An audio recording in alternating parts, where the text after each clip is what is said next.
Yes, people, good evening. Welcome back to the channel. Welcome back to United View. Smash a like on the video. Make sure you subscribe to the channel if you are new. If you are new. If you are new. If you are Flex new. to the bit Italian, Italy. If you are new. If you are new, like and subscribe. Don't be a liar. A liar. Big up to like and subscribe if you're new to the channel. If you haven't done so already, tap the bell notification as well, so you know exactly when the videos are dropping or when we're live, or there's a sort of new notification to any new content we put out. Ruud van Nistelrooy we've got to talk about this evening. It's edging really close. There's a lot going on here. There's James Ducker talking. Fabrizio Romano's been talking. He broke it as an exclusive just yesterday, and we've seen all today in the afternoon that it's all just kind of ticking along. And now there's some more details, Owen, regarding what this looks like. We spoke about it this morning about, it's interesting to know if it's this, interesting to know if it's that. And just as it goes, the more you let these things breathe and simmer, you get more info. So yes, batten down the hatches, strap yourselves in, get involved in the comments below as well. Let us know how you're feeling. Owen, what is the latest that we've been getting today from this? Yeah, it's quite a lot, actually. As you mentioned, we were a bit uncertain about, how close this was going to be. So, this morning, I think we were kind of thinking, well, 50-50, Burnley, you might become the Burnley manager. What role would it be? Would he just be a coach? Would he be an assistant? Well, reports from the Netherlands, and actually, if you go onto the account AD Sportwereld, they're actually followed by Ruud van Nistelrooy. So so I think that might kind of imply something. That's said, massive, breaking.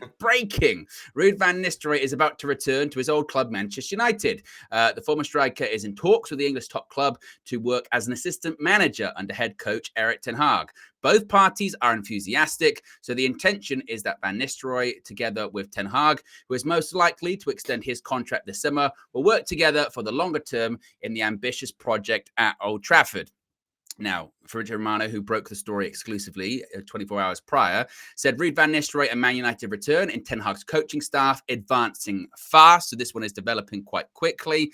Interestingly, James Ducker from The Telegraph has said that Manchester United are making good progress with Erik ten Hag over a contract extension, with the prospect of Ruud van Nistelrooy joining the manager's coaching staff, forming an offshoot of the negotiations over a new deal, suggesting that actually this is all parts, as we kind of had speculated this morning, this is all kind of part of these talks with Ten Hag. You're doing this. Yeah, of kind of, right, well, you're going to get a new contract, maybe a couple extra years. You're not going to be the manager anymore, head coach. Recruitment, this is what it's going to be. Staffing-wise, this is what it's going to be. Do you like Ruud? Doesn't really matter. He's coming in anyway. That kind of scenario. Samuel Luckhurst from the Manchester Evening News has said Ruud van Nistelrooy is considering a return to Manchester United as a first-team coach. Van Nistelrooy has been sounded out to join manager Erik ten Hag's backroom staff for the beginning of pre-season. So, Flex, you might even be bumping into Ruud whilst you're on tour of the United States. I'll be fanboy it. Listen, it's going to be... Anyway, carry on. And finally, when it comes to these contract talks with Erik ten Hag, Rob Dawson of ESPN is saying Manchester United are hoping to agree a new contract with Erik ten Hag before the start of their pre-season tour of the United States. Negotiations are, quote, complicated, but talks between United and ten Hag have, quote, progressed well.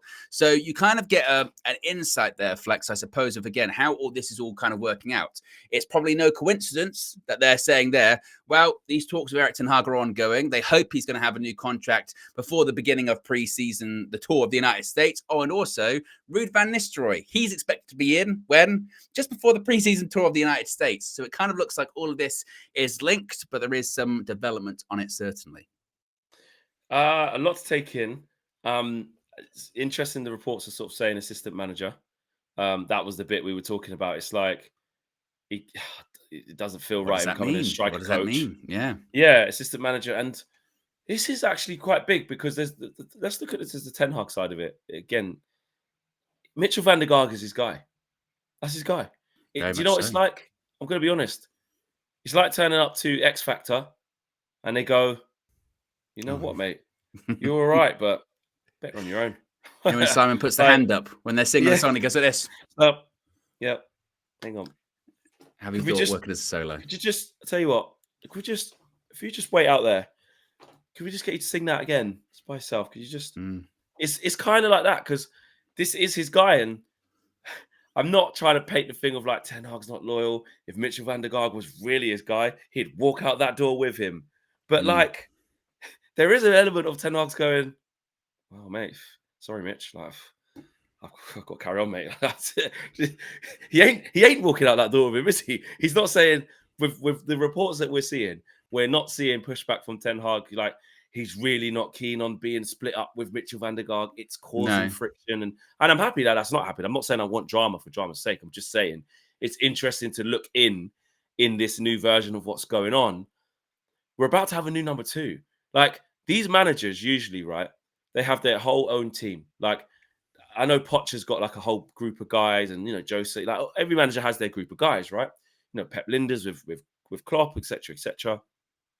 I can't remember Arteta's guy, but I always see him. I recognise him when I see him. He used to be Manchester United's assistant manager under Louis van Gaal, Mikel Arteta's guy. That's where I see, mate. Every time I see him, I seen him before. Yeah, he worked with Louis van Gaal. I think he worked with Wales too, with Ryan Giggs, because they worked together under Louis van Gaal. Yeah, there you go. So it's all, you know, and then obviously, but this sort of team that Eric assembled was Mitchell van der Gaag's his right-hand man. We're like, yes, he's bringing him in for Mice. That's his guy. Total football. Oh, we're going to get it. Oh, this, that, and the other. Then Steve McLaren's added on to, like, you know, Eric actually does know him, to be fair, from the FC20. FC20, yeah. FC20. So there was a little bit of a common thing there, but it made sense. He's like, I'm going to this massive club. You kind of know the lay of the land. You help me out a little bit. So it worked. But just from the Ten Hag perspective, I think it's really interesting that they're about to just rip his guy away from him. I would love to know, and I think we will, as this transpires further, someone will get the inside scoop to Mitchell van der Gaag's feelings along this, or how it's happening. Yeah. And then from the Ineos side of it, I just think it's crazy. It's like they're sort of putting this into what the new changes are, the changes away from Eric, you know, the people that they've got in, and them bringing Ruud van Nistelrooy in is a massive sort of statement. Like, the fans, it's a good way of making us all go, we've got a legend coming back, you know. And like, you know, he's had one season of management, looked good, but this, people get behind that instantly. That's a win for Ineos, having Ruud about the place. He's crazy.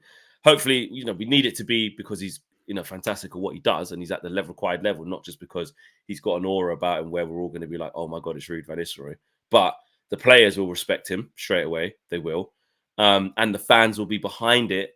And from an Ineos point of view, it shows that, again, they've got an element of this control thing where they're like, listen, it's what we say goes. Like, Eric's involved and we're backing him and stuff, giving him a new contract, but things are changing.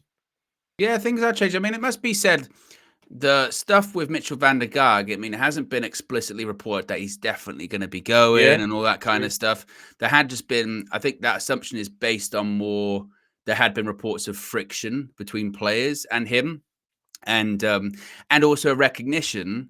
I think even I would think most fans maybe would kind of share the sentiment that, and this is when you have to explain it to almost opposition fans, isn't it? Because they'll go, opposition fans look at what happened last season and go, but like, you finished like 8th and you weren't that good and you really struggled at points last season. And yeah, I get injuries, but isn't there kind of a feeling of, well, if you don't change anything, it's not going to get any better? And you go, well, yes, the hope is that we're going to be improving sort of, you know, the medical departments, the players won't be as injured. We're going to make some transfers. Ineos are bringing these guys in above them, but it's also a case of, but things aren't perfect at the moment, so things have to be worked on. And I think maybe that's Ineos's point of view when it comes to this whole, they've just done the season review, right? And I'm sure at that review, there's many different points of failure that they've seen. They've gone, right, Eric, you're going to stay. We think you're a good coach. Sir Jim said it in an interview, didn't he, a couple of days ago? Why did you keep Eric Ten Hag? Because he's a good coach. Because he's a good coach. And he's a good coach. Well, right? It's a good coach. No, Manchester United, so, you know, he's a good coach. You know, coached the team really well. It's, you know, problem is very much. Would make one seem to look at the environment around. Yeah, with Manchester United, you know, in the Premiership, you know, that's the buzzword. Manchester United in the Premiership. You know how you know someone's old school? Still call it Premiership. I thought the same thing. He's a couple of steps away from calling it like the Carling Premiership. FA Carling Premiership. Yeah. I thought the same thing, Plex. With the lion on the pitch. Yeah, I thought the same thing. With the proper like jagged logo. Remember that one? Yeah, it's edged. I'm pro footballs, mate. We're Manchester United. Oh, But yeah, so he's looked at those things. They've got, well, we need to fix some stuff then. And if one of the feedbacks they've got from the players is, I think Eric's a good coach, but there's that coaching staff. Maybe that could do a bit of work. Maybe that's where Ruud van Nistelrooy comes into it. Now, like you said, whether that means Mitchell van der Gaag leaves, whether that means you've just got, I don't really see how you can have 3 assistant managers. It's not impossible. I remember Jose when he was first at Chelsea. There's that famous image of him where he's on the sitting in the dugout and he does the handshakes to 4 people around him. You know what I mean? He gives like this, goes like that, goes like that. You know what I mean? So like it's possible. Classic Jose. You know what I mean? Yeah, mate. Brilliant, isn't it, mate? You know what I mean? It's possible. So I don't know how that one's going to work. Or maybe in that again. Sorry, what did we score us? What happened in that one again? Oh no, this was when he was at Chelsea. Was it Chelsea? Oh yeah. What did Chelsea come off or something? I think like it was maybe like 10 minutes away from full time, and he just gives it. You know what I mean? Oh, that was brilliant. Like that Jose, one. what a character, man. The game needs people like Jose. But sorry, go on. So yeah, so they could just be like, we're just expanding. You know, there's just another voice there. Do you know what as well? It's so funny, right? Us as fans, like just seeing online how happy. I don't think I haven't seen one thread yet or thing of like breaking down why Ruud's like a great candidate for this and like it would do this. It would be what I've seen is him doing the dance with the flipping PSV players after he won the league, giving it that. I've seen obviously all the stuff that all the pictures from when he was with us as a player. You know, well, that's what I was going to say. I saw a goal. I saw a goal he scored against FC Basel in the Champions League. It's a great finish. Like, it's terrific. And they're going, Rasmus, oh, you're going to learn how to do this. You go, well, hopefully, but I mean, I don't really. But it goes to show, like, it doesn't matter, mental, bro. It doesn't matter. Like, we make our own rules. I mean, we did the whole thing Friday about flip-flop and whatever, and that was our wider point, isn't it? Fucking everyone's a flip-flop, yeah? Everyone is a flip-flop. It doesn't matter. I'm telling you now, Fleck, yeah? The moment Højlund starts missing stuff, they'll start going, Ruud, what are you doing? Oh, what's he doing? He's got one of the best strikers ever been. What's he teaching him? And you know, and it would be like it was a Benny McCarthy. Every goal he scores. Well, yeah, and also it'd be like, can you still play, Ruud? Do you want to get on a contracts? That's what he'll start doing again. But and then we go. He is a good coach. We can't overlook. Yes. He is a good coach. That's 100%. Maybe the other part of it. It's not just and that's what we have to remember. You know, like I think Dwight York's done quite a few interviews recently, and you know, you sort of go like, look, Dwight York, Manchester United legend, you know, treble winner, you know, superb connection with Andy Cole as a coach. Not really a lot there in terms of history or anything like that. So you would be a bit concerned, wouldn't you? You'd be like, well, I don't really know about that. At least with Ruud, there is stuff you can point to and go, well, that was good. You know, he's won a trophy in his career and managed PSV. And like there's something to sort of latch onto there a little bit, isn't there? Which I think also adds to the sort of excitement level of it, definitely. And like I said, it was only a couple of years ago as well. So it's not like it's like, oh, he did this one thing like 10 years ago as a coach and like never seen him since. He's been out the game for ages. Like, no, last year he was out the game. But you know, the year before, like you said, and he was new as a manager then, up and coming. So in effect, like he's still got a lot to learn. Obviously, you know, he's had 1 year at PSV. It's a massive club. It's his club in Holland, you know.